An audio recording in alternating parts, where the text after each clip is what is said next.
Noemi Sikunas, 32, from Lithuania. Minsan akong nangarap mula sa aking bayan sa Cebu at sumubok ibang bansa. Pero naglaho lahat ng iyon nung na-offload ako sa eroplano. Sa kabila ng sakit, hindi ako sumuko.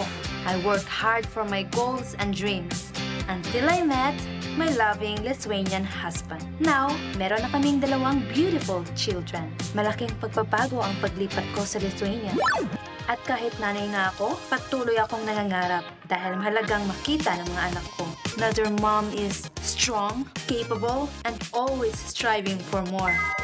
Ako si Noemi, ang ambitious chikadora ng Lithuania.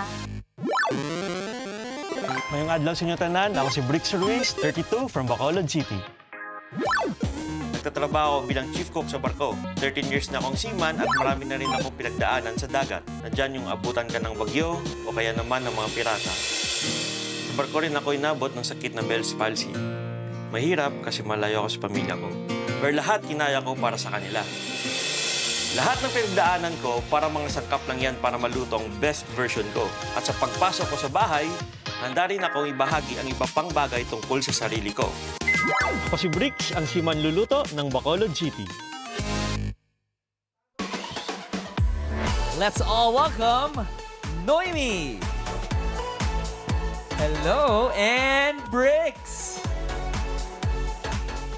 Hi, guys. Finally. Welcome! First time nila makita. Yes, Noemi meet Brix, Brix Hi. meet Noemi. At close agad. Oo, talagang. Actually, Robbie, sila ang mga ate at kuya sa bahay ni Kuya. Kasi Oh, kung okay. natatanda ninyo, ang ating auditions ay for ages 16 to 32. So bilang mga millennial, anong gusto nyong ibahagi sa mga magiging kasama nyong Gen Z sa loob ng bahay? Noemi. Ate Noemi. Yes. Yes. For me, ang maibabahagi ko sa loob ng bahay ni Kuya bilang mga isang... Gen Z, Yes, oo. sa mga Gen Z bilang isang millennial is to show them how to survive even in the toughest times of their lives. Uy, gusto ko yan. Yes, Okay. nasubok na si Exciting. Noemi. Okay, Oo. how about you, Kuya Brix? Hi! Una sa lahat, magandang gabi po sa inyong lahat. City of Smiles, Bacolod, Oh, Dilaw. ayan pala. Bati May agad, pagbati oo. pa. Yes. Ha? Okay, Brix. Ano Siguro ibabahagi po, mo? yung mababahagi ko, yung pagiging positibo sa buhay. Bilang isa akong OFW, seaman, nasanay po akong mag-isa, karamay ko yung sarili ko lang.